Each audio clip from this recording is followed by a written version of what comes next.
हिस्सा बन जाता है। खूबसूरत से पल का एक किस्सा बन जाता है। जाने कब कौन जिंदगी का हिस्सा बन जाता है। जाने कब कौन जिंदगी का हिस्सा बन जाता है। मिलते हैं कुछ खास लोग जिंदगी में, मिलते हैं कुछ खास लोग जिंदगी में, उनसे कभी न बिछड़ने का रिश्ता बन जाता है। आदर, अभिनंदन, आभार। आयुष्याची सुरुवात ज्या दोन शब्दांपासून झाली तेव्हा ह्या दोन शब्दांचा अर्थही कळत नव्हता, आणि आता अर्थ काढायला गेलो तर शब्दच मिळत नाही। नमस्कार, मी प्रतीक देहाडे आलेल्या सर्व नातेवाईकांचं व आमच्या कुटुंबाशी सलोखा असलेल्या विशेष आमंत्रितांचं या कार्यक्रमात सहर्ष स्वागत करतो व मैत्रीपूर्ण जय भीम अर्पण करतो। आपणा सर्वांना माहित आहे की माझी आई सौ छाया देहाडे ही 31 जानेवारी 2019 ला महाराष्ट्र शासनाच्या सेवेतून नियत सेवेमधून निवृत्त झाली आहे। म्हणूनच आजचा हा कार्यक्रम ठीक आहे। मम्मी जी सेवानिवृत्त झाली तर ह्या कार्यक्रमाचं म्हणजे की माझी मम्मी काही खूप मोठ्या पदावरनं निवृत्त झालेली नाही किंवा ती काही खूप अशी श्रीमंत वगैरे नव्हती, पण आमच्यासाठी ती या सर्व गोष्टींपेक्षा जास्त। म्हणूनच आजचा कार्यक्रम, आजच्या कार्यक्रमाची संकल्पना ही आम्हा चार भावंडांची, नावही आमच्या आईनं खूप छान अशी निवडली आहे। एक विशाल, एक वैशाली, एक प्रतीक, एक प्रतीक्षा। कदाचित तिनं तेव्हाच विचार केला असेल भविष्यात यांचं जुळो न जुळो नाव तरी मी यांचे जुळवून ठेवले। आमचं कुटुंब म्हणजे एकदम मराठी, साधारण मराठी कुटुंब, गावी राहणार, ज्यात हिंदी सिनेमासारखं कुटुंब प्रमुखाला सरकारी नोकरी लागावी व त्यानं मुंबईच्या दिशेने वाटचाल करावी, त्याच समस्या, भाड्याचं घर, घरचं भाडं, मुलांचं शिक्षण, असं ते संसाराचं गाव। हालाकी आमची परिस्थिती अशी खूप हालाकीची नव्हती, कारण आम्ही जेव्हा खाली बघतो तेव्हा समजतं की इस दुनिया में कितने गम है, मेरा गम कितना कम है। या सर्व समस्येला तोंड देत असताना माझ्या मम्मीनं सर्वात नंबर 1 ची समस्या जी निवडली ती म्हणजे आमचं शिक्षण। तिला इंग्रजीचा काही गंधही नाही, पण तिची मात्र ही जिद्द की मुलं माझ्या इंग्रजी शाळेतूनच शिकले पाहिजे। आम्ही त्यावेळेसच्या सर्वात चांगल्या इंग्रजी माध्यमाच्या शाळेतून शिक्षण घेतलं, त्याबद्दल आम्ही सर्व तिचे ऋणी आहोत। सरकारी कामानिमित्त आमचे वडिलांची नेहमी ट्रान्सफर होत असत। ते 15 दिवसांनी, महिन्यांनी, 6 महिन्यांनी आमच्याकडे येत असत। अशा वेळेस आमची आईच आमचे वडील झाले होते। आमच्या आयुष्याचा प्रत्येक निर्णय तीच घेत होती। मला लहानपणी सर्वात जास्त आवडणारा निर्णय म्हणजे शाळेच्या सहलीला जाण्याची आणि कॅम्पला जाण्याची दिलेली परवानगी। कारण आमच्या इतर मित्रांचे आई वडील बोलायचे, कसं काय यांना शाळेच्या भरोश्यावर सोडायचं, कसं काय। आणि मम्मीचं मात्र गणित वेगळं असायचं की मुलं एकटी फिरल्याने, जबाबदारी घेतल्याने त्यांची पर्सनॅलिटी डेव्हलप होते, मुलं सक्षम बनतात। या अशा निर्णयामुळं किंवा अशा विचारसरणीमुळं आम्ही आमच्या शालेय जीवनातील एकही सहल मिस केलेली नाही।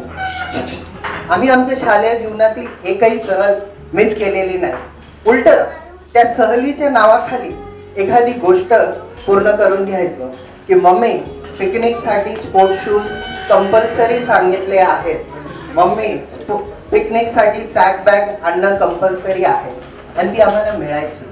हेच सत्र आमच्या टोबूचं म्हणजे प्रतीक्षाचं अजूनही चालू आहे। तिला आत्ताच एक चांगल्या पगाराची नोकरी लागली आहे, तरी पण ती मम्मीला म्हणते, मम्मी ऑफिस मध्ये मला स्वतःचा लॅपटॉप आणायला सांगितलं, माझा पगार अजून झाला नाही, मला लॅपटॉप घेऊन दे, आणि तो तिला घेऊनही दिला जातो.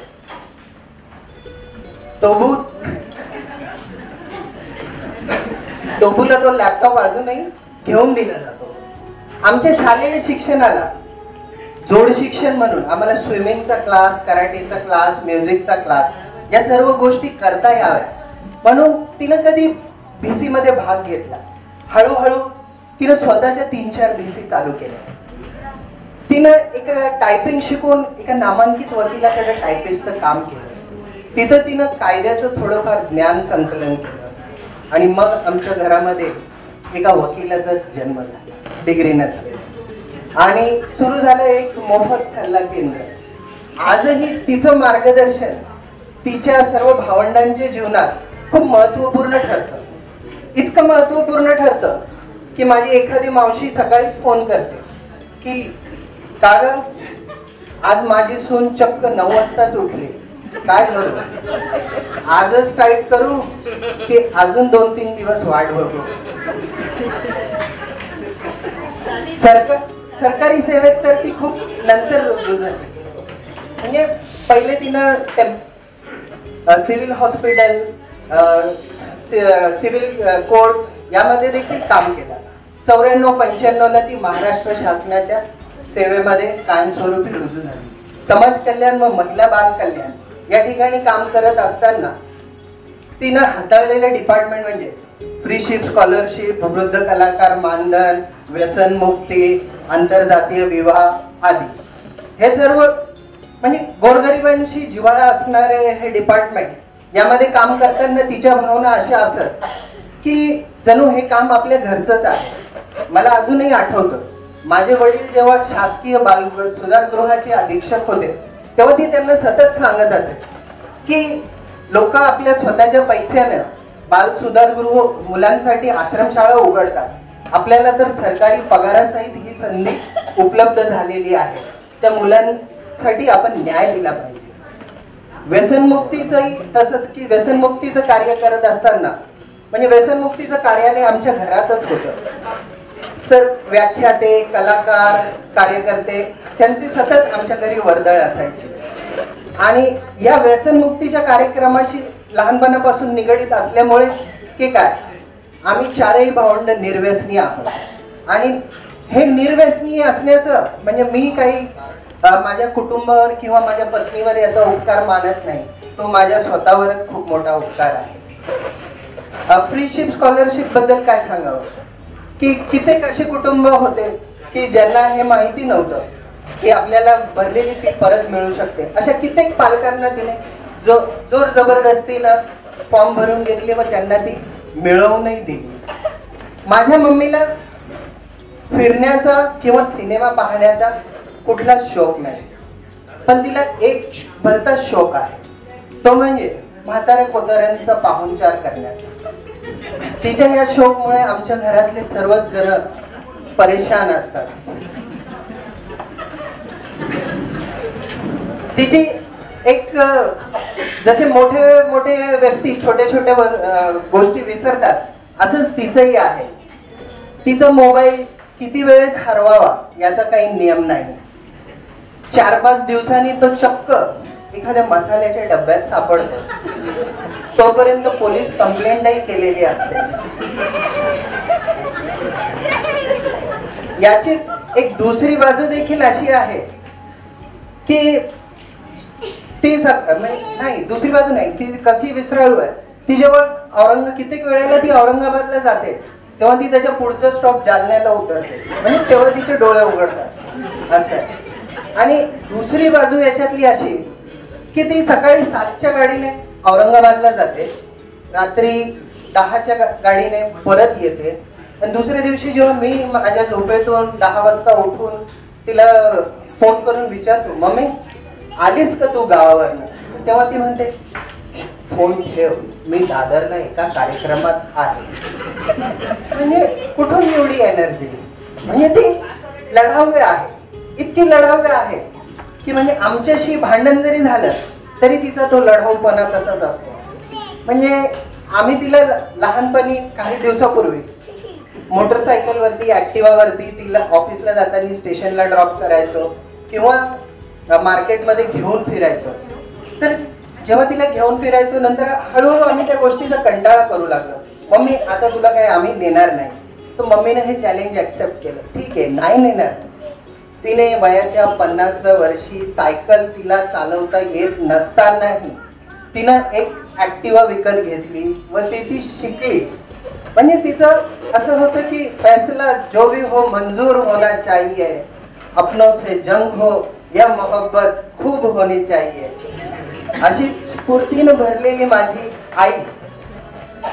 आणि या सेवानिवृत्ती गौरव समारंभात मी आलेल्या सर्व पाहुण्यांचं पुन्हा स्वागत करतो. या ठिकाणी मला जे पाहुणे लाभले आहेत ते आदरणीय वाघ सर, जे रिटायर्ड जस्टिस आहेत, पैगाम संघटनेचे राष्ट्रीय निमंत्रक आहेत, त्यांचं एकदा जोरदार टाळ्यांनी स्वागत करावं. आमच्या विभागातील नगरसेवक प्रमोद टाळे सर देखील उपस्थित आहेत, त्यांचं देखील टाळ्या वाजवून स्वागत करावं. किशोर पाटील समाजसेवक, त्यांचंही टाळ्या वाजवून स्वागत करावं.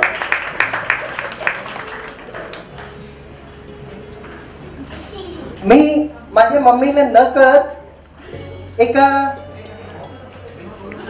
चित्रफित बनवली आहे. ते चित्रफित म्हणजे तिच्या जुन्या आठवणींचा एक हे आहे,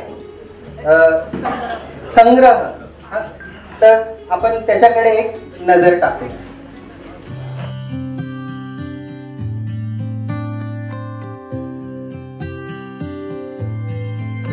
आई, माझी आई, आमची आई, सौ छाया देहाडे. माई माऊलीची माया, अनमोल माया, ऊन सावली सुखाची, ममतेची छाया. माझी आई, हिच्याबद्दल जेव्हा कोणीही विचार करतं तर डोळ्यासमोर पहिलं चित्र येतं ते बॉबकट.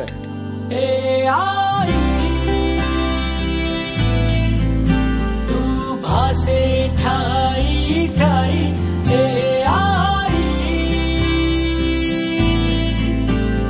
मी आईला कधी लांब केसांमध्ये पाहिल्याचं आठवत नाही. खूप प्रयत्नानंतर हा एक मौल्यवान लांब केसातला फोटो मला मिळाला आहे.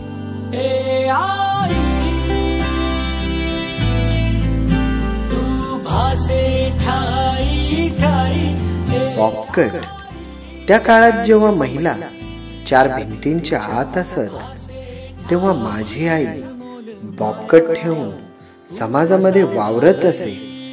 कुणासाठी कुतूहलाचा तर कुणासाठी प्रेरणेचा विषय ठरत असे. तुला आठवतो, मनी साठवतो, दिसे आसवात ही तुम्हाला. सरकारी सेवेत तर ती खूप नंतर रुजू झाली. त्या अगोदर ती समाजसेवेत कार्यरत होती. कधी कारागृहातील कैद्यांसोबत रक्षाबंधन साजरं करणं किंवा कुठल्याही सामाजिक कार्यात हातभार लावून तेथे उपस्थित राहणं असं सामाजिक जीवन जगत असताना तिला बहुजन समाजातील महापुरुष मान्यवर कांशीरामजी यांचा सहवास लाभला व आजच्या राजकीय घडामोडींचं केंद्रबिंदू असलेल्या बहन मायावती यांच्यासोबत आपल्या घरी चटाईवर बसून सहभोजनाचा योग आला. कठोर परिश्रम करणारी, स्वभावाने कडक असणारी, करुणेनं पुरेपूर भरलेली अशी माझी आई.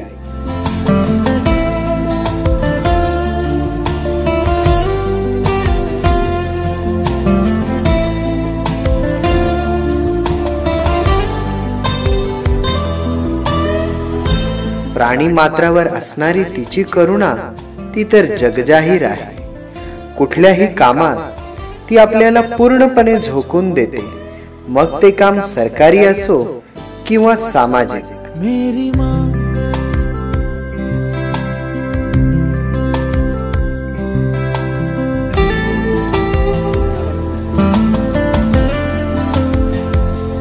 समाजाशी सरळ सरळ संबंध असलेल्या सरकारी कामात ती मोठ्या उत्साहाने भाग घेत व आपल्यावर असलेल्या जिम्मेदारीला चोख न्याय देत, आपल्या टेबलवरील फायलींना न्याय देताना तिने नवनवीन कीर्तिमान स्थापित केले. ती कधीच सुट्टी घेत नाही. हे एका रविवारचं दृश्य आहे. ट्रेनला गर्दी कमी आहे, पण तिला चिंता तिच्या पेंडिंग कामाची आहे. इतर गर्दीच्या दिवशी ती सर्वात पहिले कार्यालयात हजर असते. लाडकी तुम्हाला तूच आई हवी, जन्मोजन्मी मला.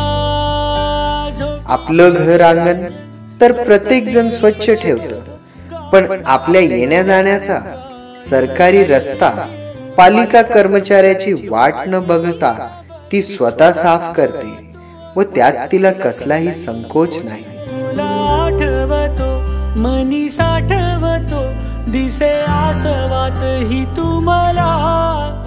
ती आपल्या कामात खूप व्यस्त असते. इतकी व्यस्त असते की आपल्याच हाताने आपल्याच पर्समध्ये ठेवलेली आपल्या कपाटाची चावी तिला पहिल्यांदा कधीच सापडत नाही. तिला फिरण्याचा शौक नाही, पण घरी आलेल्या पाहुण्यांना ती चक्क बसने फिरायला नेते.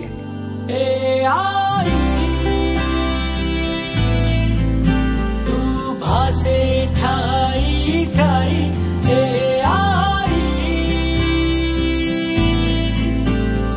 ज्याप्रमाणे आम्ही आमच्या आईवर प्रेम करतो, तीही तिच्या आईवर तितकंच प्रेम करते. तिच्या भावंडांवर करते, प्रत्येक गरजूवर करते, प्रत्येक संबंधितांवर करते. तिच्या आईची जन्मतारीख माहीत नसूनही तिचा वाढदिवस साजरा करते.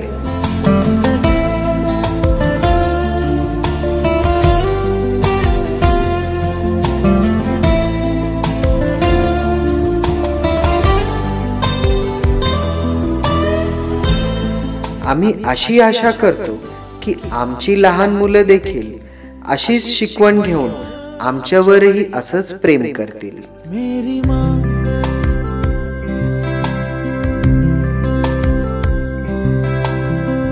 आई, तू नोकरीच्या पदावरून रिटायर झालीस तरी आम्हा सर्वांवर प्रेम करण्याच्या व मार्ग दाखवण्याच्या पदावरून कधीच रिटायर होऊ नको.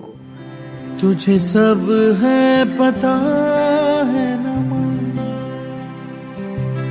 तुझे सब है पता. आई, तू खरंच रिटायर होणार का? कधीच नाही, कधीच नाही, कधीच नाही.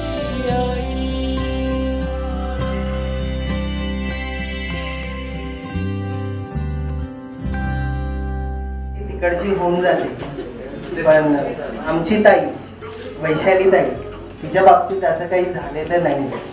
ती म्हणजे आमच्या घरात एखादी गोष्ट जी काही घडते ती मला नंतर कळते, पहिले तिला माहिती असते.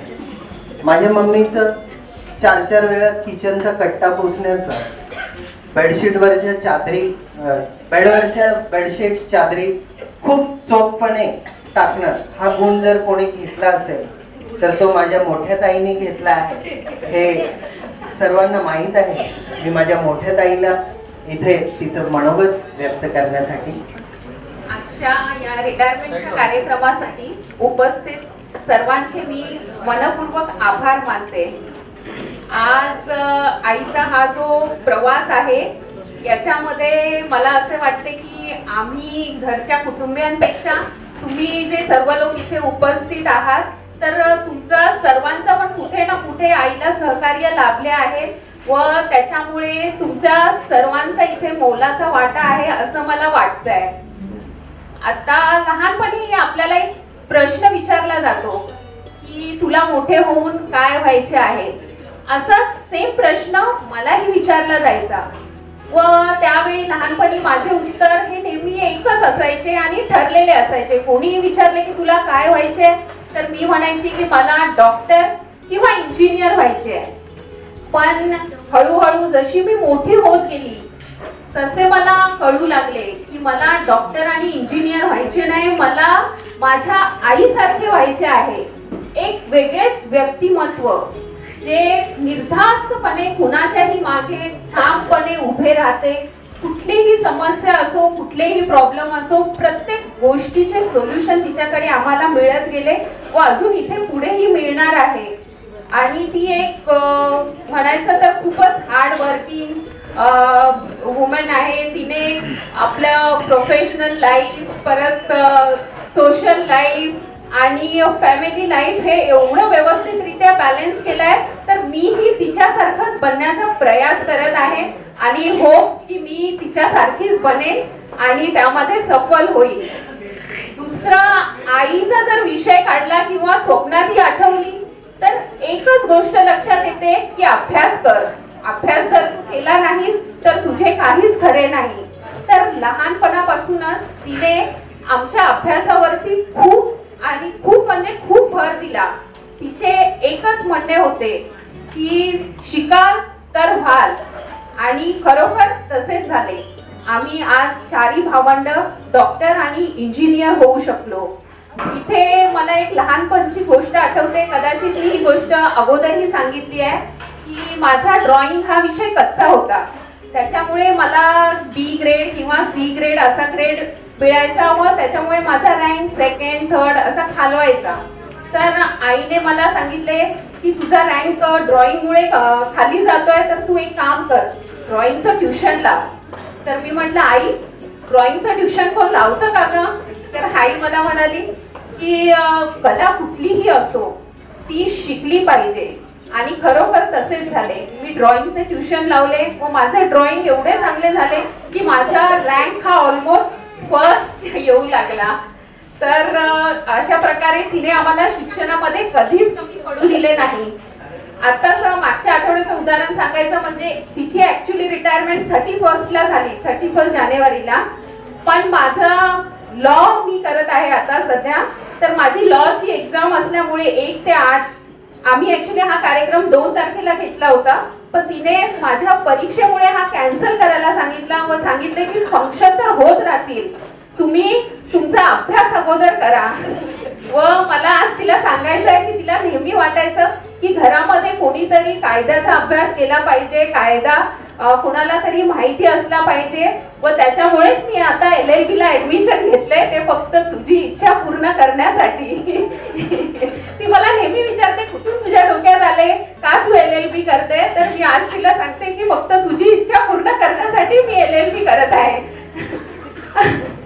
आणि आता तिची पर्सनॅलिटी, जसा भाऊ बोलला की ती बॉबकट आहे, तर तुम्हाला असं वाटत असेल की ती फार स्ट्रिक्ट आहे, पण ऍक्च्युली तसे नाही. ती अगदी फणसासारखी आहे. बाहेरून ती कठोर आहे, पण तिचं मन हे अगदी कोमल फणसासारखं आतून आहे. आज यावेळी मला तिला एवढेच सांगायचे आहे की तिचा एक आयुष्याचा एक पर्व आता संपलाय व दुसरी इनिंग चालू होत आहे. तर आता तिच्याकडे भरपूर वेळ आहे, कुठलेही बंधन नाही, कुठलेही वेळेचं बंधन नाही, कामाचं बंधन नाही. तर तिने हा वेळ पुरेपूर तिने आपले छंद जोपासण्यासाठी घालवावा. आता उलट मला असे वाटते की ती रिटायर होत नाही, उलट तिचे आता रेस्पॉन्सिबिलिटीज वाढणार आहेत. तिला आता आमच्याकडे आणि समाजाकडे अजून जास्त लक्ष द्यायचे आहे. थँक्यू. धन्यवाद ताई. हो, आपण म्हणतो की पालक लोक आपल्या इच्छा आपल्या मुलांकडून पूर्ण करून घेत आहेत, पण वैशाली ताईचं म्हणणं आहे की तिच्या इच्छा तर मम्मीकडून पूर्ण करून घ्याव्या. आणि एक नातवंडांचं त्यांच्या आजीबद्दल काय म्हणणं आहे. नातवंडांना त्यांच्या आजीचं, एक आजी आणि नातवंड हे नातं खूप अतूट असतं, खूप कुतूहलाचं असतं, खूप प्रेमाचं असतं. पाहूया तिच्या या 2 नातवंडांच्या चष्म्यातून त्यांना या रिटायरमेंट बद्दल काय वाटतंय. Aarush देहाळे, Gargi Mane. I am Arush Dehade. Good evening to you all. Gargi दीदी, आज आपल्या छाया आजीचा बर्थडे आहे का ग? नाही रे आरू, आईची रिटायरमेंट पार्टी आहे. रिटायरमेंट म्हणजे काय? रिटायरमेंट म्हणजे आपली छाया आजी आता ऑफिसला जाणार नाही, तिला सुट्टी. पण छाया आजी तर कधीच सुट्टी नाही घेत. बोल. बघ, आपल्याला सॅटर्डे संडेला सुट्टी असते आणि आपल्या मम्मी पप्पाला संडेला सुट्टी. आणि आपण आजारी पडलो तर आपण सुट्टी घेतो.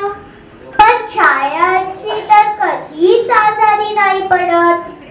हो, कारण ती खूपच स्ट्रॉंग आहे.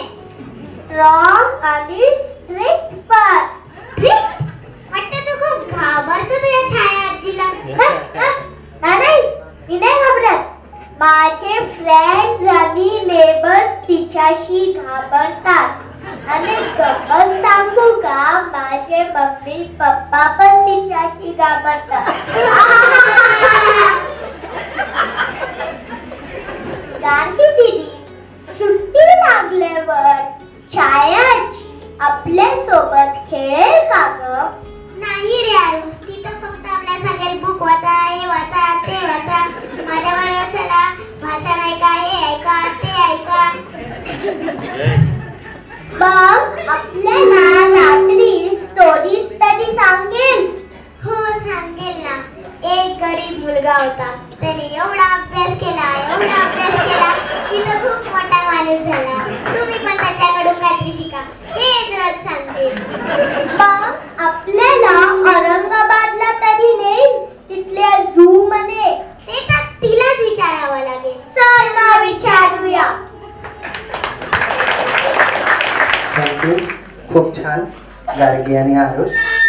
मला आत्ताच एक व्हॉट्सअप मेसेज आला आहे. एक विशेष मेसेज आहे, तो मी 1 मिनिटात इथे घेतो. साथियों, सभी को जय भीम. आज मेरी बड़ी बहन छाया लहू दहाड़े आज उसके रिटायरमेंट के प्रोग्राम के अंदर मैं नहीं आ पा रहा हूँ, इसलिए सभी से मैं माफ़ी और माजरत चाहूँगा. साथ ही साथ हमारी बड़ी बहन ने समाज कल्याण में रहते हुए काम करते हुए समाज का बहुत बड़ा काम किया है और हम जैसे एक छोटे भाई को उन्होंने बड़ा बनाने का काम किया है, जो कि शाहू फुले अम्बेडकर, मान्यवर कांशीराम जी, छत्रपति शिवाजी महाराज, सभी महापुरुषों की विचारधारा बामसिक के माध्यम से समझाकर आज हमको भारत नहीं बल्कि विदेशों में भी पहुंचाने में उसका बहुत बड़ा योगदान रहा है. मैं उसको आने वाले जीवन में वो और भी जो भी जिंदगी बची है उसमें शाहू फुले अम्बेडकर, कांशीराम जी की विचारधारा आगे फैलाने का काम करेंगी. इसी उम्मीद के साथ मैं पुनः एक बार सभी को उसको बधाई देते हुए, आप लोगों को बधाई देते हुए अपनी बात खत्म करता हूँ. जय हिंद. सासूबद्दल सुनेनं खुसफुसावं आणि पूर्ण जगानं ते कान देऊन ऐकावं, पण आमच्या इथे तसं नाहीये. सून सासूबद्दल खुसफुसणार नाही तर चक्क माईकवर बोलणार आहे. तुम्हीही काही कान देऊन ऐकू नका, मोठा स्पीकर केलेला आहे. नीलाक्षी देहाडे. स्वतःच्या सासूबद्दल बोलणं जेवढं सोपं तेवढंच कठीण. तुम्ही म्हणाल ते नेमकं कसं? जेव्हा 3-4 मैत्रिणी किंवा शेजारी राहणाऱ्या स्त्रिया निवांत गप्पा मारत बसलेल्या असतात, तेव्हा सासूबद्दल बोलणं किती सोपं. तेव्हा सासू अगदी फेवरेट असते. माझ्या सासूने आज असं केलं, माझ्या सासूने आज तसं केलं, माझी सासू कशी वागते वगैरे, माझी सासू अशी वागते तशी वागते वगैरे वगैरे. पण जेव्हा अशी 100 लोकांच्या समोर स्टेजवरती उभा राहून सासूबद्दल बोलायचं म्हटलं तर महासंकट. पण या दोन्हीही गोष्टी मला लागू होत नाही. कधी कधी माझ्या मैत्रिणी माझ्याशी फोनवरती बोलताना किंवा भेटल्यावरती गप्पा मारताना त्यांचं सासू पुराण चालू करतात. तेव्हा त्या म्हणतात की त्यांना माझ्याकडून तसा प्रतिसाद मिळत नाही. तेव्हा त्या म्हणतात, तुझ्या सासूबद्दल कधीच काही बोलत नाही, तुझी सासू खूपच चांगली आहे वाटतं. तेव्हा मी तिला म्हणते, माझ्या सासूबद्दल मी काय बोलणार, माझी सासू घरीच नसते. सकाळी 9 वाजता ऑफिस करता त्या घरातून बाहेर निघतात, रात्री कधी 9 वाजतात, कधी 10, तर कधी 11ही वाजतात. कधी कधी सलग 2-3 दिवस आमच्यामध्ये काहीही बातचीत होत नाही. तेव्हा अशा सासूबद्दल मी काय बोलते. दुसरी गोष्ट म्हणजे त्यांचं छोट्या छोट्या गोष्टींकडे कधीच लक्ष नसतं, की मी कशी दिसतीये, मी केस कशी करतीये, मी टिकली लावतीये की नाही, मी त्यांच्या नातवाची काळजी घेतीये की नाही, मी त्यांच्या मुलाची काळजी घेतीये की नाही. या सगळ्या क्षुल्लक गोष्टींकडे लक्ष द्यायला त्यांना टाइमही नाही आणि त्यांना त्याच्यामध्ये अजिबात इंटरेस्टही नाही. सर्व स्त्रियांचा दिवस असा चालू होतो की सकाळी लवकर उठायचं आणि आपलं घर झाडायचं. पण माझ्या सासूबाई घर झाडतात, अंगण झाडतात आणि चक्क तो रस्ताही झाडतात जिथे आम्ही गाड्या पार्क करतो. त्यांच्यासोबत राहून माझी स्वच्छतेची व्याख्याच बदलली. त्या नेहमी म्हणतात, एक वेळेस घरामध्ये जेवण बनलं नाही तरी चालेल, पण घर मात्र स्वच्छ असायला हवं.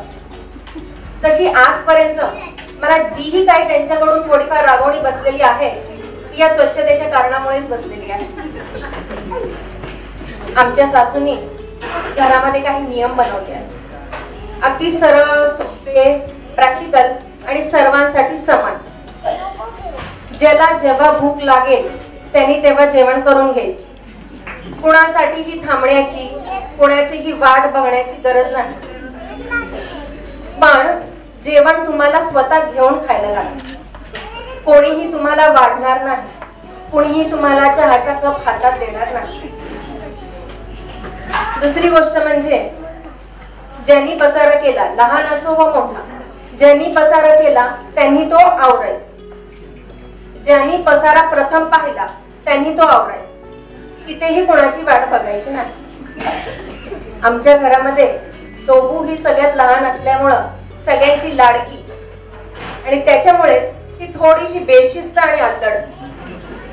बहुतेक घरांमध्ये असं असतं की सासूंचा असं अपेक्षा असते की माझ्या सुनेने नंदेचा मान करावा, पण माझ्या सासू मला सतत सांगतात, तिला रागवत जा, ओरडत जा, तिला शिस्त लाव, ती तुझं ऐकते. माझ्या सासूचा आणखीन एक नियम म्हणजे सुट्टी करायची नाही. शाळा असो, ऑफिस असो, क्लास असो, क्लिनिक असो, सुट्टी करायची नाही. त्या स्वतः देखील कधी सुट्टी घेत नाही. आजारी असणं हे सुट्टीचं कारण त्यांना लागू पडत नाही. कधी पावसाळ्यामध्ये लोकल ट्रेन अगदी बंद जरी झाल्या तरी रोजच्या त्यांच्या टायमावरती त्या उल्हासनगर स्टेशन वरती जाऊन थांबतात आणि त्याही दिवशी त्या ठाण्याच्या ऑफिसला पोहोचतात. कशा पोहोचतात माहित नाही, पण पोहोचतात. रात्री घरी आल्यानंतर मला म्हणतात, एकदा स्टेशन वरती जाऊन थांबलं की कोणती ना कोणती ट्रेन तर मिळूनच जाते. ऑफिसला जाताना ट्रेन पकडण्याच्या गडबडीमध्ये ते कधी आपला मोबाईल विसरतील तर कधी आपला डबा विसरतील. ऑफिसच्या कामामध्ये कधी कधी त्या एवढ्या बिझी होऊन जातात की डबा खायला देखील विसरतात. रात्री डबा तसाच घरी येतो. मी माझ्या क्लिनिकला जाताना नेहमी पोट भरून नाश्ता करून जाते. 2-3 तासाच्या नंतर मला परत भूक लागायला लागते. तेव्हा मला वाटतं की मी केलं पण आहे की नाही. त्या जेवायचं विसरून जातात आणि मी जेवलीये हे मी विसरून जाते. हा आमच्या दोघींमधला फरक आहे. आजकाल फेसबुक आणि व्हॉट्सअपच्या युगात सासू सुना सेल्फी काढतात, फेसबुक वरती टाकतात, भरभरून एकमेकींचं कौतुक करतात. चांगली गोष्ट आहे, पण आम्हा दोघींना ते कधी जमलं नाही. त्यांनी कधीही माझी आई बनण्याचा आणि मी कधीही त्यांची मुलगी बनण्याचा प्रयत्न केला नाही. आणि का करावा. सासू आणि सून हे नातं सुंदर असण्यासाठी ह्या नात्याला दुसरं काही नाव देण्याची गरज काय आहे. याही नात्याची आपली एक ओळख आहे, आपलं एक महत्व आहे आणि ते असायलाच पाहिजे. आम्ही दोघींनीही एकमेकींसोबत राहून एकमेकींचा स्वभाव ओळखून प्रेमाने एकमेकींशी जोडून घेतलेला आहे. एकदा असेच माझ्या एका लांबच्या जावेने मला सहज विचारले, तुमच्या सासूला इम्प्रेस कसं करायचं? कारण त्या सहजासहजी कुणाचंही कौतुक करत नाहीत, म्हणून कदाचित तिने विचारलं, तुमच्या सासूला इम्प्रेस कसं करायचं? तेव्हा मी तिला म्हटले, माझ्या सासूला जर इम्प्रेस करायचं असेल तर त्यांना इम्प्रेस करण्याचा प्रयत्न करू नका.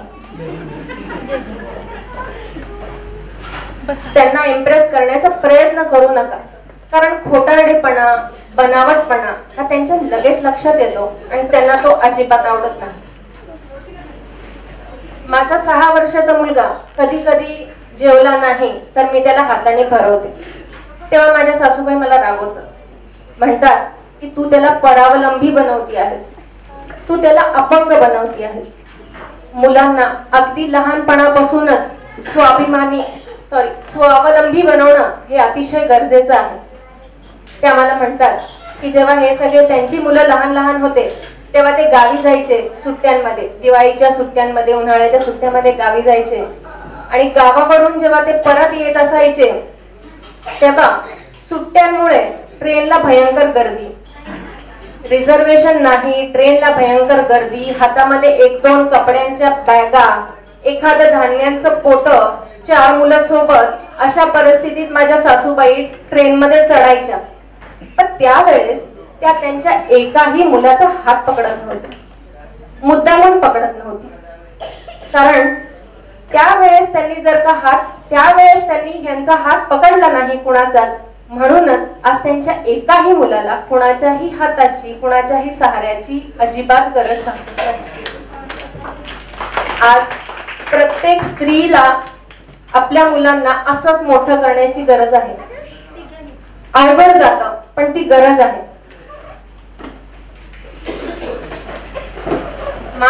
आज लग्नाच्या 10 वर्षानंतर मला असं वाटतं की माझे पती हे माझ्या सासूने मला दिलेलं सगळ्यात मोठं गिफ्ट आहे.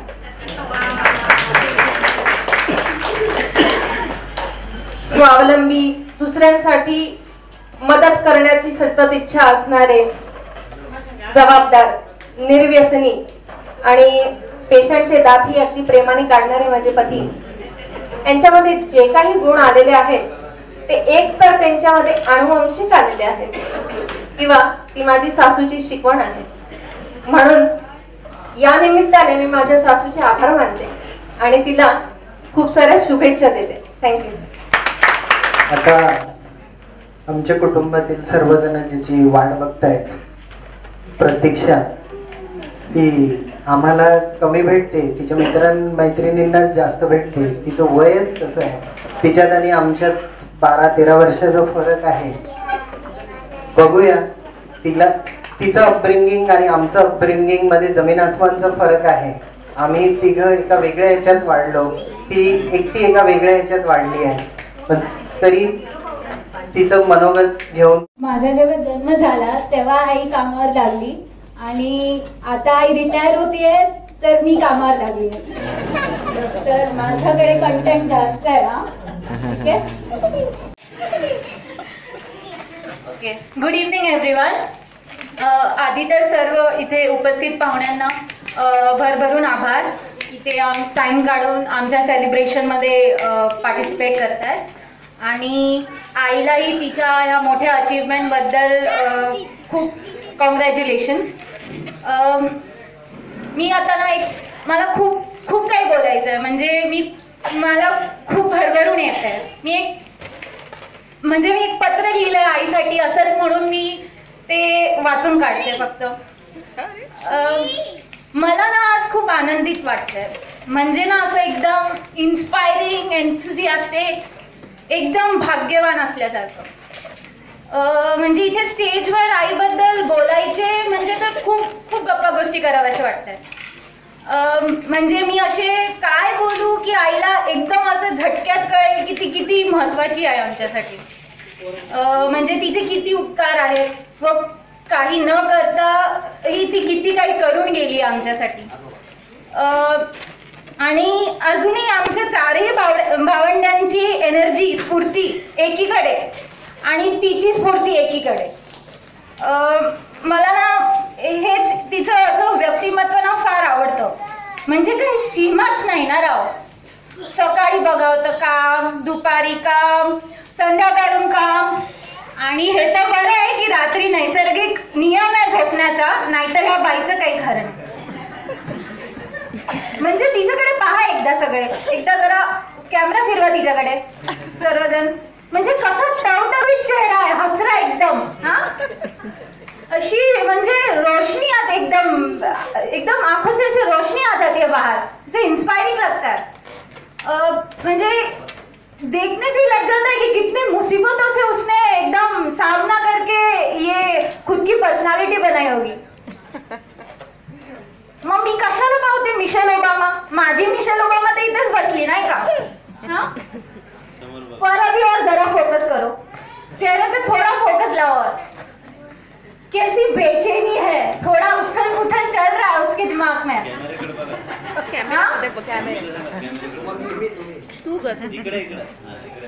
म्हणजे कसं ना, आता आम्ही सगळे झालो ग्रॅज्युएट, नोकरीला.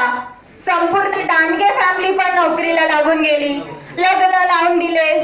दिल्लीमध्ये झाली असणार मदत करून सर्वांची.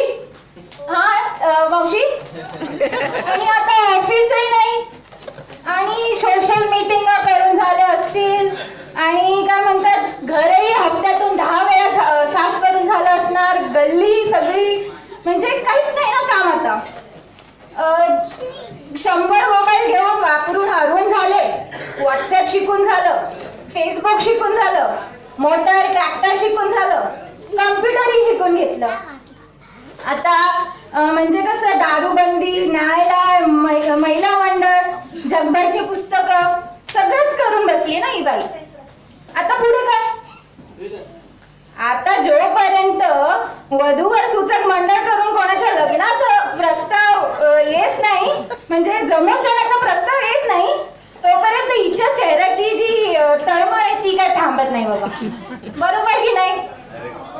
फिरायला जाऊ कुठेतरी, जायचं तिथे जाऊ. म्हणजे कसं लंडन, पॅरिस, काही छंद पूर्ण करायचे असतील तुला तुझे तर करून घेऊ. मासे खूप आवडतात ना तुला, थायलंडला जाऊ मग आपण. काय माझे हे म्हणणं आहे तुला की सन्नी, टोबू, छोटू, गुड्डी, दीपक, विजू, टक्या, भाडोत्री, प्लंबर, ज्योती, हे टेन्शन काढून टाक डोक्यातनं.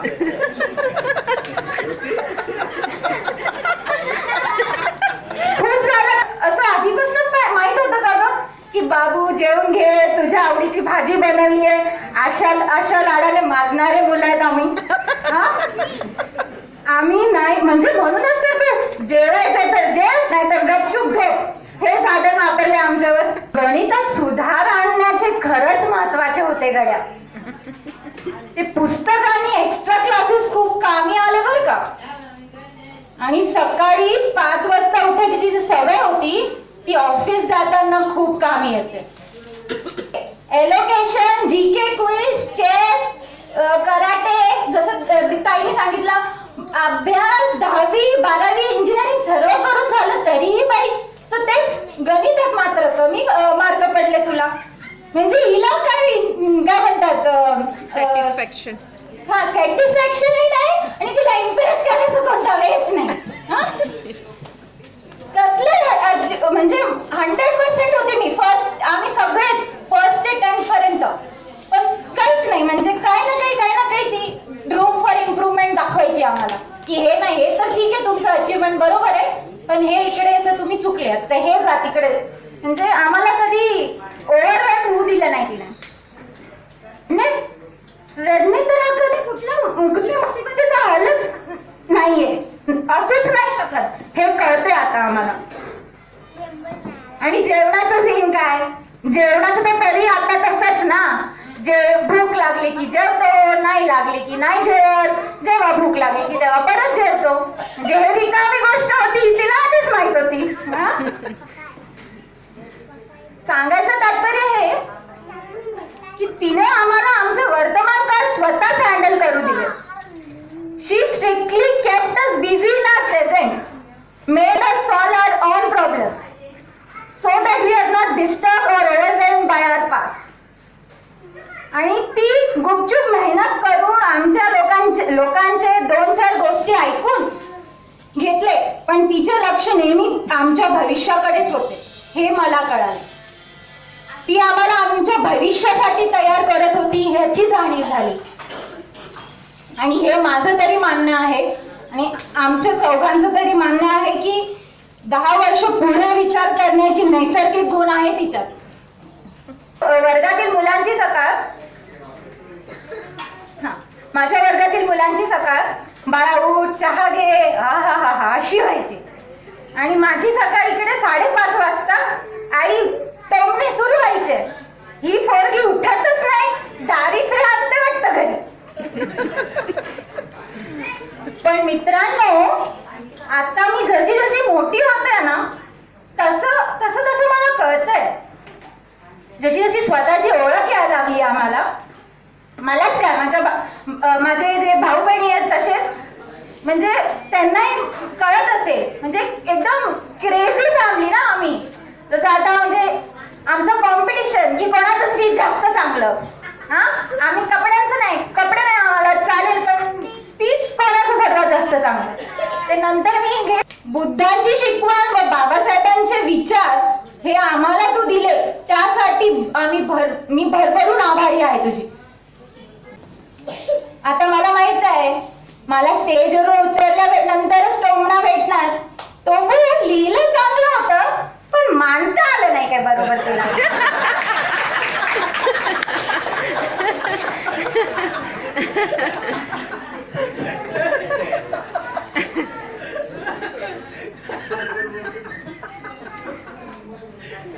मग आई there is always a room for improvement ना. होशील खरं रिटायर तेव्हा करायला लागली, पण मानते ना तेव्हा पण मी चांगलं. होतेस का तू रिटायर खरंच नाही ना. मग अशी ही छाया जिच्या लाईफची एकच स्टोरी नाही, तिची स्टोरी ही इतर सामान्य 100 लोकांची ज्यांना तिने घडवले. आई तुला आमचे खूप खूप प्रेम. एवढेच बोलून मी माझे पत्र संपवते. धन्यवाद. धन्यवाद तोबू, प्रतीक्षा. खूप छान, अगदी मनापासून मांडलंस. आणि हो, तुझं स्पीच सर्वात छान होतं असं लगेचच जाहीर करतो. तिने जे मांडलं, जे सांगितलं ते अगदी खरं आहे की म्हणजे माझी मम्मीची खूप वेगवेगळी पर्सनॅलिटी आहे. ती ज्या कुठल्या म्हणजे तिच्या पुढे कुठलीही समस्या येऊ दे, ती त्या समस्येला म्हणजे त्या समस्येला समस्या मानत नाही. ती म्हणते की मानव जीवन जगत असताना, मनुष्याचं जीवन जगत असताना या सगळ्या अशा गोष्टी घडत असतात आणि त्या गोष्टींना तोंड देणं हे आपलं काम आहे. मग आज माझ्यासोबत ही गोष्ट घडली आहे किंवा माझ्या समोर हा संकट आलेला आहे, तो उद्या तुमच्यापैकी कोणासमोरही संकट येऊ शकतो, त्याला तोंड देणं गरजेचं आहे. अशी तिची वृत्ती हमेशा राहिली आहे. मग तो प्रसंग, संकट कुठलाही असो, कौटुंबिक असो, कार्यालयीन असो किंवा न्यायालयीन, ती त्याला एकदम धाडसाने समोर जाते. ती ज्या कुठल्या कामामध्ये गेली ते सगळं तिने चोखपणे बजावलं आहे. मग अगदी ती घराची साफसफाई असो किंवा घराचं बांधकाम असो.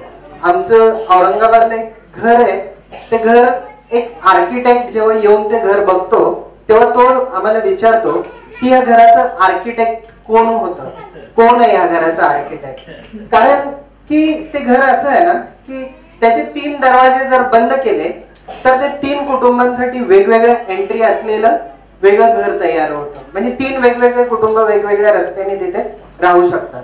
आणि त्याचे दुसरे 2 दरवाजे जर उघडले तर ते एक 6 बेडरूमचा एक मोठा बंगला तयार होतो. असं तिने ते डोकं कसं लावून, म्हणजे फक्त 2 दरवाजे उघडले की त्याचं आतून सगळं कनेक्ट होतं आणि 3 दरवाजे उघडले तर वेगवेगळ्या 3-4 फॅमिलीसाठी ते राहायला असं हे होतं. अशी ती ज्याही याच्यात गेली त्याला तिने चोख न्याय दिला आहे. आता ह्या जो सोहळा होता हे तर आमचं भावंडांचं मनोगत होतं. पण मग आता मी आमच्या विभागातील नगरसेवक साहेब काले सरांना आमंत्रित करतो. आज दुपारी डॉक्टर साहेबांनी फोन केला. मला वाटलं दात काढायला बोलवतात की काय. खरं तर मी डॉक्टरांना ओळखतो, जे मी त्यांचा फॅमिली पेशंट म्हटलं तरी चालेल, आणि फॅमिली पेशंट असताना त्यांनी माझे दात काढलेले आहेत. परंतु आज मला एक जाणवलं, डॉक्टर हे फक्त डॉक्टर नाही आहेत, त्यांचे सर्व सुप्त गुण आज मला बघायला मिळाले. खूप बरं वाटलं. त्यांच्यातला कलाकार वगैरे बघायला मिळाला, त्यांच्यातला साहित्यकार बघायला मिळाला, त्यांच्यातला प्रेमळ फॅमिलीसाठी असणारा बघायला मिळाला. हे सर्व बघायला मिळालं मला. आणि एक जाणवलं की माणसाने सर्व गुणसंपन्न असलं पाहिजे, आणि हे सर्व गुणसंपन्न होण्यासाठी त्याचं बॅकग्राऊंड हे असलं पाहिजे. आणि जिजाऊ नसते तर शिवबा नसता, जिजाऊ नसती तर शिवबा नसता, रमाई नसती तर बाबासाहेब नसते. महात्मा फुलेंच्या बाबतीतही तेच आहे.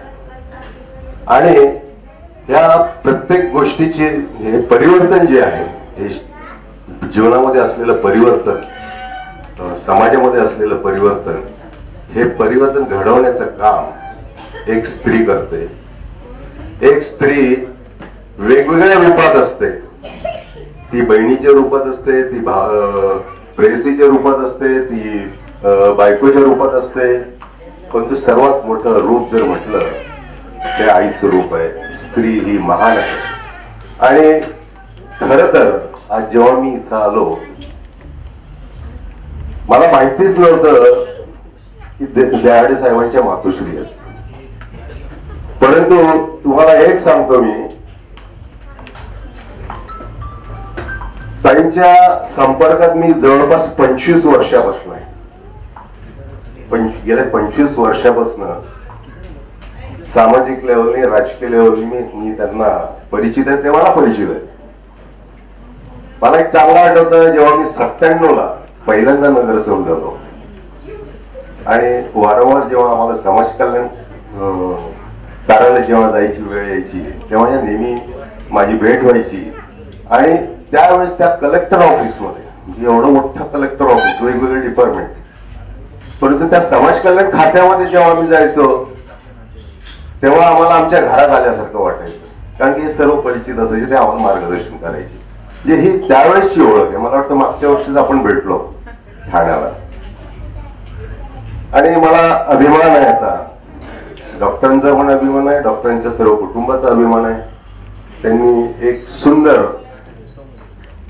असं हे कुटुंब, निश्चितपणे त्यांचे जे आता तुमच्या नाती आहेत, नात आहे, हे सर्व बाबासाहेबांचा आदर्श घेतील, छत्रपती शिवाजी महाराजांचा आदर्श घेतील, आणि त्याचबरोबर तुमचाही आदर्श घेऊन हे सर्व पुढं वाढीला लागतील.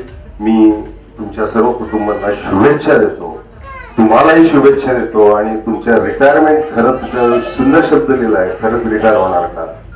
तर मला वाटतं 25 वर्षापूर्वी जेव्हा तुम्हाला बघितलं आणि आज बघतोय, याच्यामध्ये कुठलाही फरक नाही. उलट तुमच्या चेहऱ्यावरचं जे हास्य आहे ते जास्त फुलत चाललंय.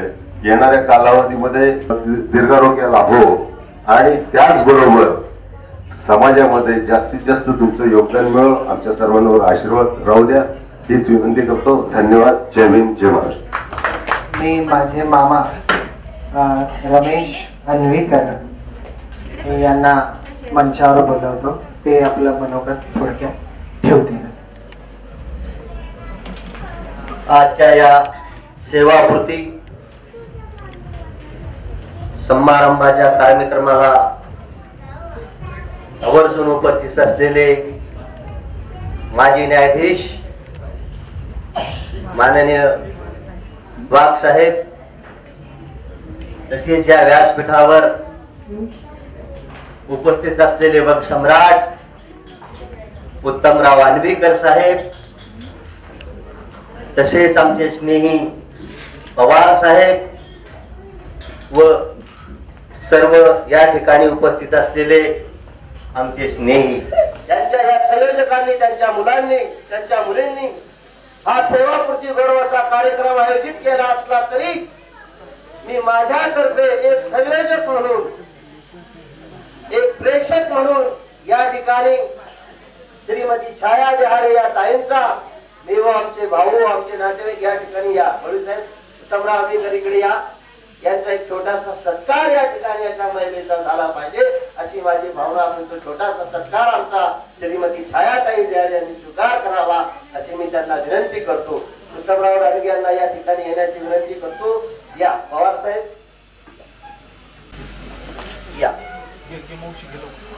चला.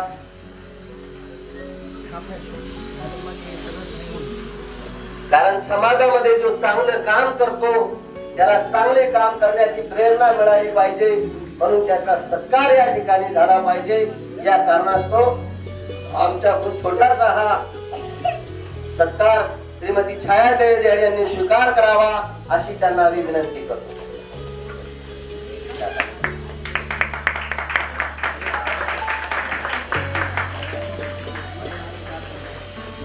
या या श्रीमान गवळी, शोभाताई गवळी, प्रकाश गवळी साहेब यांच्याकडून सुद्धा त्यांनी सत्कार स्वीकार करावा अशी त्यांना विनंती आहे.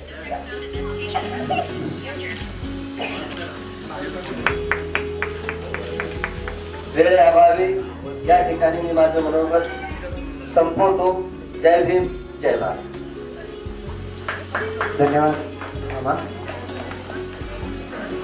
आता आपल्यासमोर पैगाम संघटनेचे राष्ट्रीय निमंत्रक, हा एक फार आनंदाचा सोहळा आहे. मला सुद्धा फार आनंद होतो की छायाताई ह्या सेवामुक्त झालेल्या आहेत आणि त्यांच्या मुला मुलींनी, सुनेनी जी काही प्रतिभा दाखवली तर त्यांचं खरोखर या ठिकाणी कौतुक करतो. तसा छायाताईंना कलेचा एक वारसा प्राप्त झालेला आहे. तर या निमित्ताने मी त्यांना एवढं सांगेन की त्यांनी आई फक्त त्यांच्या मुलांची आई न राहता, जसं रमाबाई आई, सावित्रीबाई आई व्हावं एवढीच या ठिकाणी मी अपेक्षा करतो त्यांच्याकडून. आमच्या पैगाम संघटनेच्या माध्यमातून सुद्धा त्यांचा सत्कार आम्ही करणारच आहोत. त्या ठिकाणी मी जे काही त्यांच्या संबंधात बोलायचं आहे त्या ठिकाणी बोलेल. या ठिकाणी मी इथेच थांबतो. धन्यवाद. जय भारत. असं गेम्स खेळलं पाहिजे असं किती जणांना वाटतं? सगळ्यांना ग्राह्य धरू. चला छोटासा गेम खेळूया. सगळ्यांकडे मोबाईल फोन आहे? सगळ्यांकडे मोबाईल फोन आहे? ओके. आपण तिच्याच एका फोनवरती सर्वांनी आपापला फोन बाहेर काढून तिच्या फोनवरती आपण मी एक नंबर सांगतो, त्या नंबरवरती रिंग करावी. ज्याची सर्वात पहिले रिंग येईल त्याला काय देणार बाबा? 10,000. आमचे जिजू 10,000 देतील.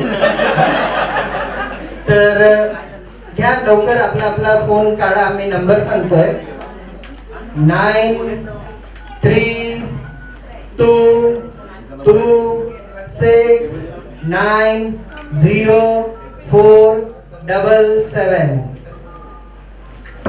9322690477.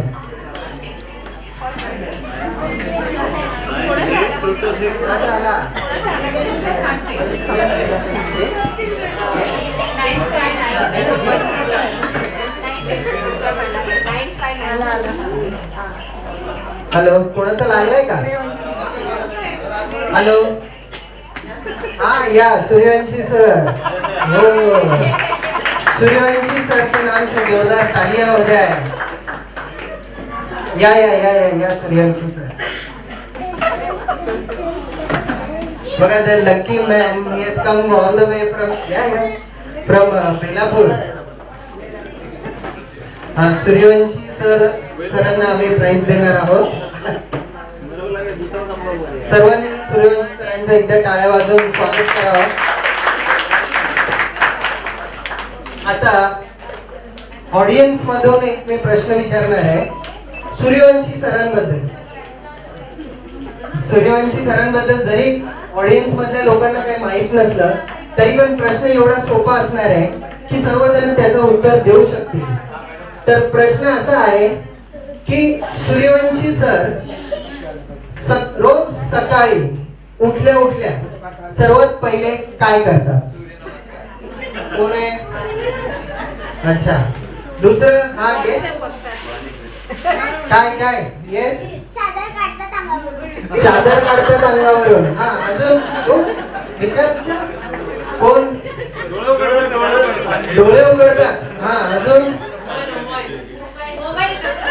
मोबाईल. एक मिनिट, मी सूर्यवंशी सरांनाच विचारतो काय करतात. काय सूर्यवंशी सर सगळ्यात पहिले व्हॉट्सअप चेक करतात. तर ज्यांनी पण व्हॉट्सअप सांगितलंय त्याच्या नावाने जोरदार टाळ्या वाजवा. धन्यवाद सूर्यवंशी सर. असं आता इथं किती लोकांना वाटतं की इथं एक डान्स व्हावा? असं किती लोकांना वाटतं? सगळ्यांना वाटतं. गुड. कोणत्या गाण्यावर व्हावा? हात मारे. ओके, स्वरूपाला विचारा कुठल्या गाण्यावर. विचारा कुठलं गाणं? अरे कुठलं गाणं? आंख मारे. आंख मारे. आंख मारेच आहे का? नाहीये. दुसरं कोणाला? विनोदला विचारा. झिंगाट. हो, ती माझी मावशी आहे, ती काय म्हणते विचारा. हा, विचारा कुठलं? झिंगाट. पण झिंगाटचं म्हणजे काय? उभे राहा. ही माझी मावशी आहे, शालू मावशी. ये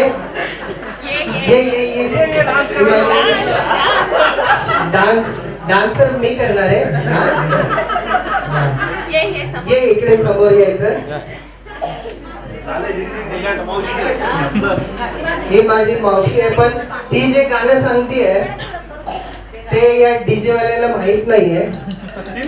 ते कुठलं गाणं आहे ते?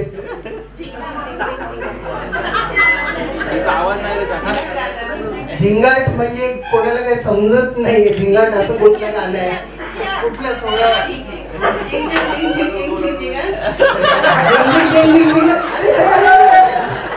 ही माझी मावशी एका हॉस्टेलची वॉर्डन आहे पुण्याला. झिंग झिंग झिंग झिंगाट आता ती बोलली आहे. ऍक्च्युली गेम आमचा असा होता की मला माझ्या शोभा मावशीने शर्त लावली होती की शालू मावशीला स्टेजवर बोलून गाण्याचं एक बोलून दाखवलं तर मी तुला, ती मला प्राइज देणार आहे. ठीक आहे, चलो.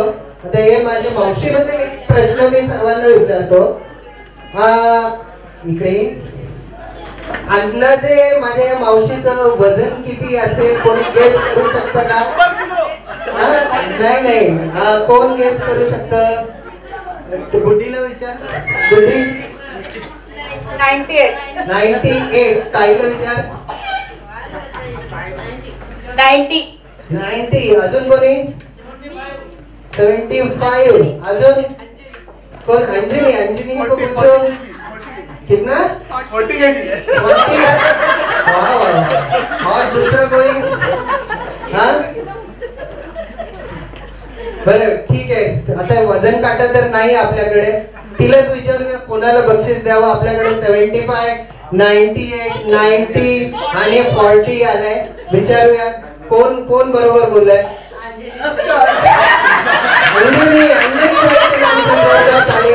अंजली जी स्टेज पे आ जाओ.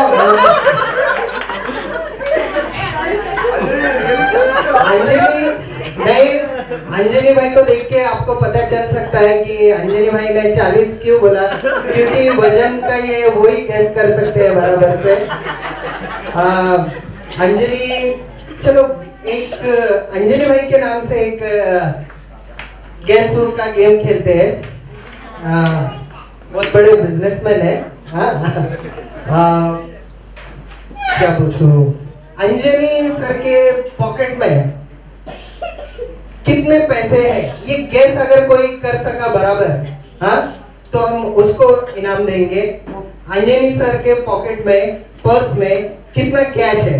1500 तक का वेरिएशन चल सकता है। 50,000। 50,000। दूसरा 10,000। कौन कौन? दूसरे गैस कितनी? 5,000। 2000 रमेश मामा की तरफ से बोली लगी है 2000। और दूसरा कोई? 1000ची बंद झाली नोट आहे। हाँ? 1000ची बंद 101। देखते हैं, अंजलि भाई से ही पूछ लेते हैं हम। अंजलि भाई आपका पर्स निकालो। मतलब सबके सामने फैसला होना चाहिए। बताओ।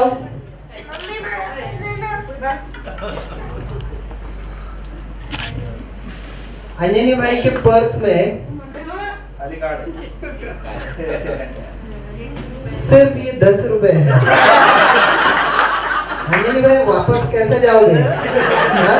हम लिफ्ट देंगे।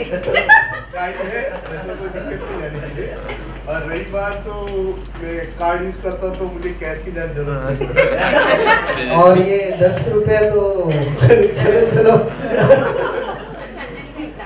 अंजलि सर का हम एक डांस भी लेंगे बाद में। हाँ?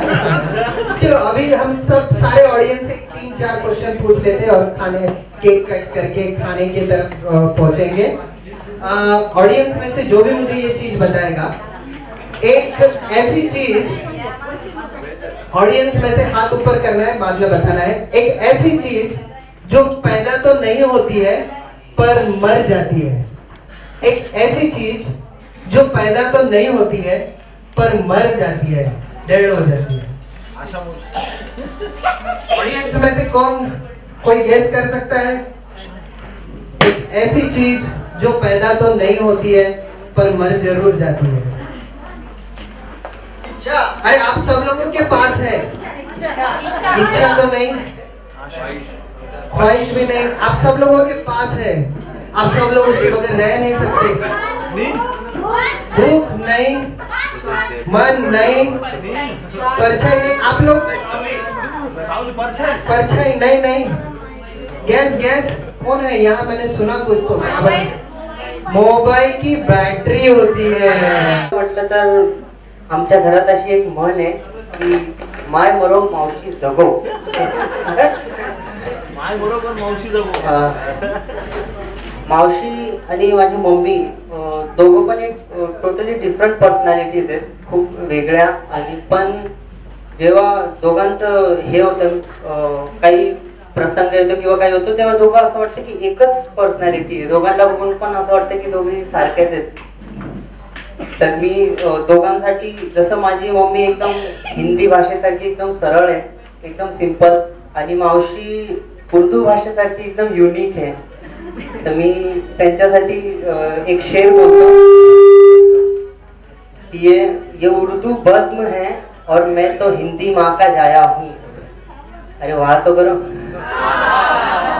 ये उर्दू बज़्म है और मैं तो हिंदी माँ का जाया हूँ, ज़बाने मुल्क की बहने हैं ये पैगाम लाया हूँ। दाद देनी खाजनी देनी है, ज़बाने मुल्क की बहने हैं ये पैगाम लाया हूँ, मुझे दुगनी मोहब्बत से सुनो उर्दू ज़बां वालों, बज़्म है और मैं तो हिंदी माँ का जाया हूँ, ज़बाने मुल्क की बहने हैं ये पैगाम लाया हूँ, मुझे दुगनी मोहब्बत से सुनो उर्दू ज़बां वालों, मैं अपनी माँ का बेटा हूँ, मैं घर मौसी के आया हूँ। मावशीबद्दल खूप काही सांगायचं ठरलं तरी पण एक दिवस कमी पडेल, परंतु फॉर्मॅलिटी न करता मी मावशीबद्दल जे ॲक्च्युअल पर्सनॅलिटी आहे माझी मावशी ते सांगतो। एकदम टोटली युनिक पर्सनॅलिटी आहे। तुम्हाला असं वाटेल की युनिक म्हणजे चांगली पर्सनॅलिटी किंवा खराब पर्सनॅलिटी नाही, या दोघांच्या व्यतिरिक्त जी एक पर्सनॅलिटी असते जी वेगळीच असते ती युनिक पर्सनॅलिटी आहे मावशी. युनिक म्हटलं तर एक म्हण आहे ना तशी, अपनी झलक सबसे अलग, तशी पर्सनॅलिटी आहे मावशी. एक मावशीची सवय आहे, आता मावशीचे जे मुलं आहेत ते आई आहे म्हणून मे बी नोटीस करत असतील की नसतील, पण मला असं वाटतं की मी मावशीला नोटीस करतो. तर मावशीची एक अशी सवय आहे ना की संडे असो किंवा मंडे असो किंवा कोणताही डे असो, सकाळी उठायचं म्हणजे सकाळी उठायचंच. आणि दुसरी गोष्ट अशी म्हणजे सकाळी याच्या मागचं रिझन मला असं वाटतं असं आहे ना की जो व्यक्ती सकाळीच उठतो त्याचे 90% कामं तिथेच होऊन जातात. की असं मावशी एकदा बोललेली पण आहे. आणि एक अशी सवय ना मावशीची की कोणतंही काम असो, कोणत्याही फील्डचं असो, तिच्या जॉबशी रिलेटेड असो, समाजाचं काम असो किंवा कोणतंही काम असो, कधीही कोणत्या कामासाठी नो नाही, सगळ्याच कामासाठी होच. कोणतंही काम बोललं तरी मावशी हाच बोलते, हा ठीक आहे चला करू आपण. आणि इनफॅक्ट वर्गणी सुद्धा द्यायची असली तरी सगळ्यात जास्त मावशीच देणार, त्या कामासाठी सुद्धा होच आहे. मी लहानपणी असा विचार करायचो की अशी कशी व्यक्ती की जी सगळ्या गोष्टींसाठी होच बोलते. तर मला ना असं एकदा स्वप्न पडलेलं की स्वप्नात मला असं वाटतं की मावशीला कोणत्या तरी गोष्टीसाठी नाही बोलायला मी प्रोत्साहन करू की या गोष्टीसाठी तरी ही नाही बोलेल. तर मी स्वप्नात मावशीला बोलतोय की मावशी आज आहे ना आपल्याला एका व्यक्तीचं मर्डर करायचं आहे. तर मला वाटलं आता तरी नाही बोलेल. तर मावशी बोलते बघू.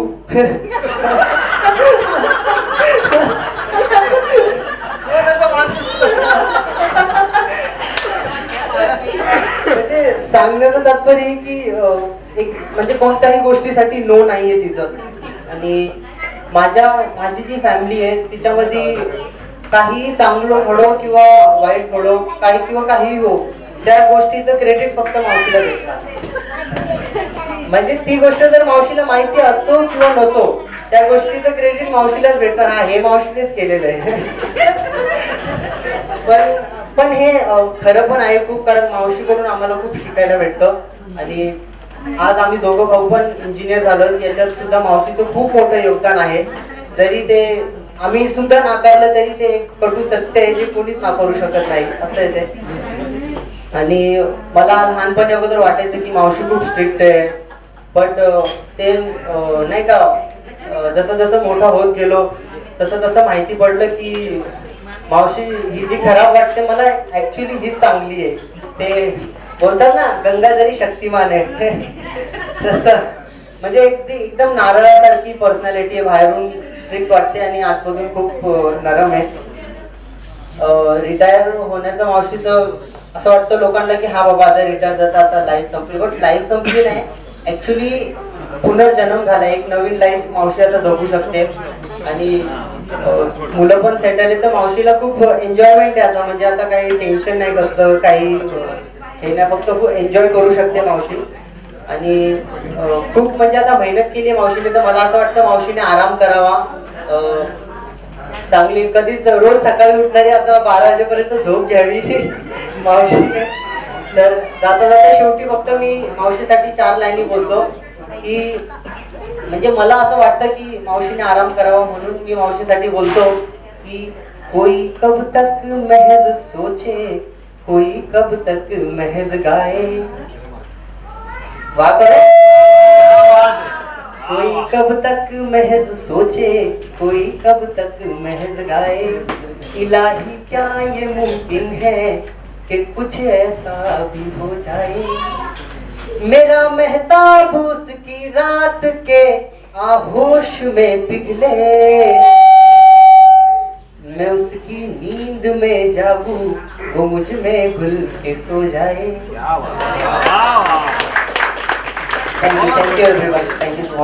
बहुजन समाज पार्टीचे महाराष्ट्र प्रदेश प्रभारी महासचिव आमचे मित्र प्रशांत मुंगळे सर इथे आलेत. त्यांचं मी स्वागत करतो. ते 1-2 मिनिटात आपल्या शुभेच्छा देतील. सर्व बहुजन महापुरुषांना अभिवादन करून छायाताई देहाडे मॅडमच्या विषयी सांगायचं झालं तर मला वाटतं 2 शब्दात हेच सांगू शकेल की मंजिलें उन्हीं को मिलती है जिनके सपनों में जान होती है. मंजिलें उन्हीं को मिलती है जिनके सपनों में जान होती है, पंखों से कुछ नहीं होता, हौसलों से उड़ान होती। माझा जो मॅडम सोबत ते मॅडम म्हणतोय नाटी म्हणतो नेहमी मी लहानपणापासून अगदी मी बघतोय त्यांना, म्हणजे कर्नाटक शाळेच्या महात्मा फुले कॉलनीमध्ये ज्यावेळेस ते राहत होते तिथून तर त्यांचा पुढचा प्रवास आहे, हा संपूर्ण प्रवास मी माझ्या पुढे डोळ्यांनी हा बघितलेला आहे. आणि सांगायचं झालं तर अनेक आणि अनंत अशा अडचणींवर मात देऊन त्या नेहमी पुढे गेलेल्या आहेत.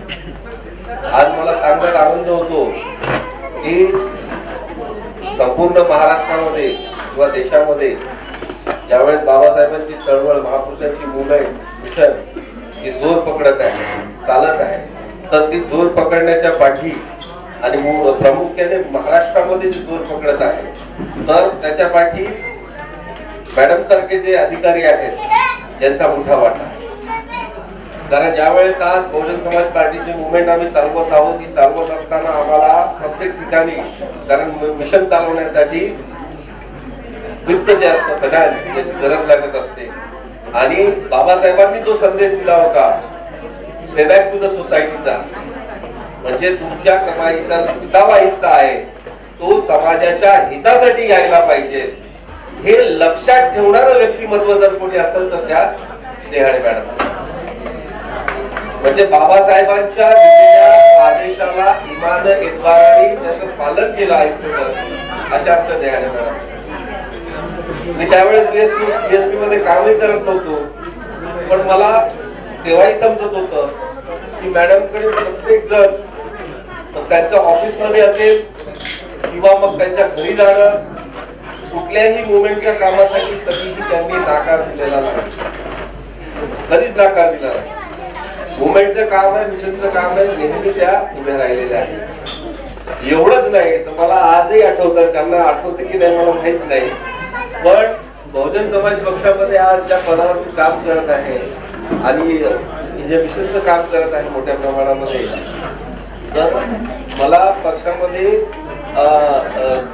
रडार जो असतो ना, जहाजीला असा रडार असतात, रडार सिस्टमवर जहाज पाण्यात चालत असताना दिसल्या जाते. तर त्या काळामध्ये विद्यार्थी चळवळीमध्ये काम करत असताना बऱ्याच पक्षांकडून ऑफर येत होत्या मोठ्या मोठ्या पदांच्या. पण मला मॅडम एकदा नेताजीला भाटिया चौकात आम्ही भेटलो, तुम्हाला आठवत असेल का, भाटिया चौकात आम्ही भेटलो होतो आणि त्या मला सहज बोलून गेल्या की इकडे तिकडे जाण्यात काय अर्थ आहे, इकडे तिकडे जाण्यात काय अर्थ आहे, आपल्या घरात काम केलं पाहिजे. म्हणजेच हे काँग्रेस राष्ट्रवादी हे जे आहे ते सगळं काय आहे, सगळं आपलं घर म्हणजे बहुजन समाज पार्टी राष्ट्रीय पक्ष, याच्यात तुम्ही काम केलं पाहिजे. तर ते वाक्य कुठेतरी माझ्या मनाला लागून ते वाक्य इथे आलं सर. आणि त्याच्यानंतरच माझा इमिजिएट डिसिजन होता बीएसपी मध्ये प्रवेश. तर असे हे जे व्यक्तिमत्व आहे, सांगण्याचं तात्पर्य आहे की या व्यक्तिमत्वाला मी फार जवळून पाहिलेलं आहे. आणि असं म्हणजे असं सांगणं अतिशोक्त होणार नाही की खरोखरच मॅडम ज्या आहेत या देशाच्या, म्हणजे ज्यांना अमेरिकन फोक मॅगझिनने जे अवॉर्ड दिलेला आयरन लेडी ऑफ इंडिया कुमारी मायावतीची, त्यांची हलकीशी छवी मला कधी कधी त्याच्यामध्ये दिसत असते. आणि सामाजिक न्याय विभागात काम करतानाही बरेचसे मला अनुभव आहेत, मी बघितलेलं आहे की एखाद्या आपल्या अधिकाऱ्याकडे किंवा ऑफिसर कर्मचाऱ्याकडे आपण जातो तर आजही आपले अधिकारी घाबरतात ते का मी एक्सपोज होईल इथे. बरेच आपले असे आहेत मॅडम अशा होत्या की ज्यांच्याकडे आपला माणूस हक्काने जायचा आणि आपली कामं करून आणायचा, तर त्याला कुठे अडचण आली किंवा काही प्रॉब्लेम्स आले, त्याचं काम असेल पण खर्च पण त्यांनी केलेला आहे त्याच्या कामात, असे अनंत आणि बरेच उदाहरण. तर मी आजच्या या दिनी एवढंच सांगेन की अशी जे व्यक्तिमत्व आहेत हे प्रत्येक घरामध्ये आपल्याला मिळाले पाहिजे. कारण त्याच्यात माझा स्वार्थ असा आहे की की हे असे व्यक्तिमत्व असतात, हेच व्यक्तिमत्व मुवमेंट साठी प्रोडक्ट देत असतात, मिशन साठी तयार करणारी मंडळी जी आहेत ही मंडळी आहे. तर अशी मंडळी आपल्याला घराघरामध्ये पाहिजे. आज बाबासाहेबांची मिशन चालवण्यासाठी आपल्याला हुंदे सैनिक पाहिजे, तगडे सैनिक पाहिजे, तर त्यांना तयार करणारे असे कॅडर कॅम्पवाले लोकही पाहिजे. तर एवढंच बोलून मी इथे माझे 2 शब्द थांबतो. आणि महत्वाचं बाहेरचं तर मी सांगितलं, प्रशासकीय त्यांचं सांगितलं, पण घरामध्ये देखील हे जे कुटुंब आहे या कुटुंबालाही आम्ही जवळून पाहिलेलं आहे. म्हणजे सर्वात पहिले बघितलं गेलं तर मॅडम आंटींचं म्हटलं की सगळ्यात पहिले मला त्यांच्या त्या सगळ्या बहिणी दिसतात. म्हणजे छायाताई देहाडे मॅडम म्हटले की ती एक आर्मी उभी राहते सोबत, तर त्या बहिणी दिसतात सगळ्या सोबतीला. आणि दुसरं, घरामध्ये पण मुंबईचं वातावरण सदैव ठेवलेलं आहे आणि त्याचाच परिणाम म्हणजे आपण डॉक्टर प्रतीक देहाडेंकडे बघतो. इतकं ऍक्टिव्ह व्यक्तिमत्व आहे. त्यांनाही कॉलेज दशकापासून मी बघतोय. मी ज्यावेळेस ही पत्रिका बघितली मला तेव्हाच कळलं की याच्यात काहीतरी आता क्रिएटिव्ह होणार आहे. तर डॉक्टरांकडे बघितलं की असं वाटतं की मॅडमनी जे व्हॅल्यूज त्यांना दिलेले आहेत परिपाठ जो आहे डॉक्टर प्रतीक देहाडे आहे. त्याच्यानंतर सनी असेल, वैशाली असेल किंवा डोबो असेल, तर हे सगळे आज आपापल्या आयुष्यामध्ये आपापल्या प्रगतीच्या पथावर आहेत. तर आजच्या या दिनी मी या कुटुंबाला आणि व्यक्तिशा मॅडमला धन्यवाद देतो. आणि त्या प्रशासकीय सेवेतून निवृत्त झालेल्या आहे, मी हे जाहीर करू इच्छितो, त्या प्रशासकीय सेवेतून निवृत्त झालेल्या आहे, पण बाबासाहेबांच्या मिशनच्या सेवेतून त्यांना आम्ही निवृत्त होऊ देणार नाही आणि त्या स्वतःही निवृत्त कधी होणार नाही. धन्यवाद प्रशांत सर. खूप छान आपण आपलं मत मांडलं. योगायोग या मम्मीच्या रिटायरमेंटच्या संदर्भात एक असा होता की मम्मीचं रिटायरमेंट 31 जानेवारीला होतं आणि माझे काका आहे मौसा प्रकाश बंडू गवळे काका, त्यांचंही रिटायरमेंट त्याच दिवशी औरंगाबादच्या ऑडिट डिपार्टमेंट मधून झालं आहे. तर जेव्हा आम्ही हा कार्यक्रम घ्यायचा ठरवला, आम्ही ठरवलं आपण ह्या दोघांचं स्वागत सत्कार एकत्र घेऊया आणि ते माझ्या विनंतीला मान देऊन औरंगाबाद वरून आपल्यामध्ये उपस्थित झालेले आहेत माझे जे काका प्रकाश गवळी काका, त्यांना मी स्टेजवर आमंत्रित करतो व त्यांनी आमच्याकडनं एक छोटासा, माझी मावशीने पण स्टेजवर यायचं आहे, त्यांनी आमच्या भावंडांकडनं, म्हणजे आम्ही आमच्या मम्मीसाठी हा कार्यक्रम केलाय पण आमच्या काकांसाठीही आम्ही आमचं प्रेम व्यक्त करण्याची आम्हाला एक संधी आहे, कारण त्यांच्यासोबत आमच्या लहानपणीच्या आठवणी आहेत. आम्ही औरंगाबादला जायचो, त्यांची एक छोटीशी दुकान होती, ते आम्हाला तिथून चॉकलेट आणि म्हणजे आमचे छोटे छोटे हट्ट पुरवायचे. तर फोटो आणि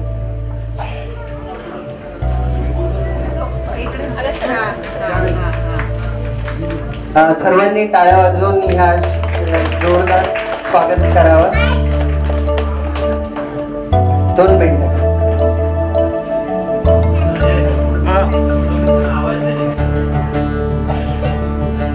काकांना आम्ही अण्णा म्हणतो.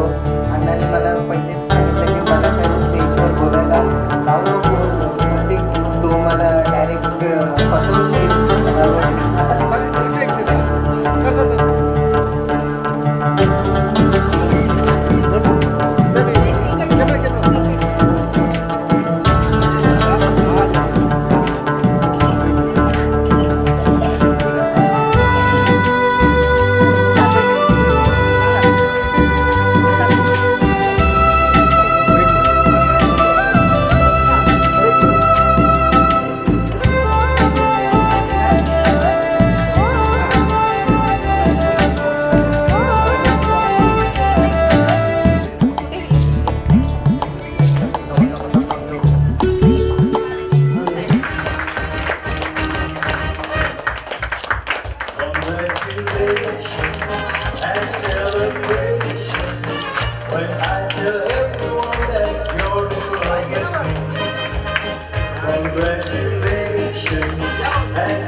just hadn't been waiting.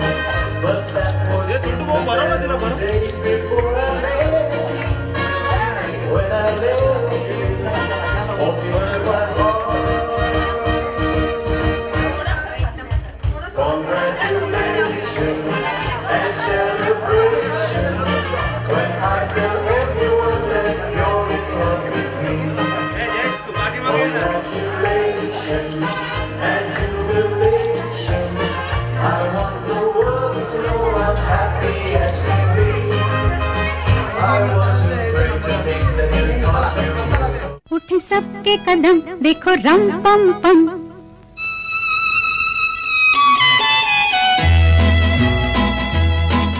उठे सबके कदम देखो रम पम पम।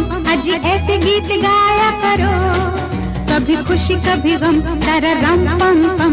हंसो और हंसाया करो, उठे सबके कदम देखो रम पम पम। आज ऐसे गीत गाया करो, कभी खुशी कभी गम, तारा रम पम पम। हंसो और हंसाया करो।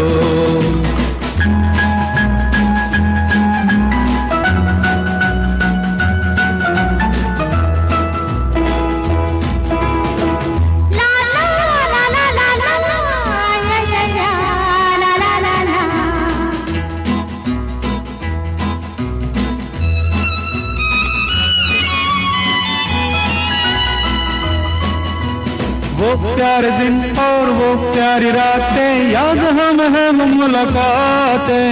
नहीं कोई गम मुझे नहीं है गिला, जिंदगी की राह में मिला है जब से तू मुझे रे हमदम। शबनम हम है और तुम शोला बन जाया करो, कभी खुशी कभी गम, तारा रम पम पम। हंसो और हंसाया करो, उठे सबके कदम देखो रम पम पम। आज ऐसे गीत गाया करो।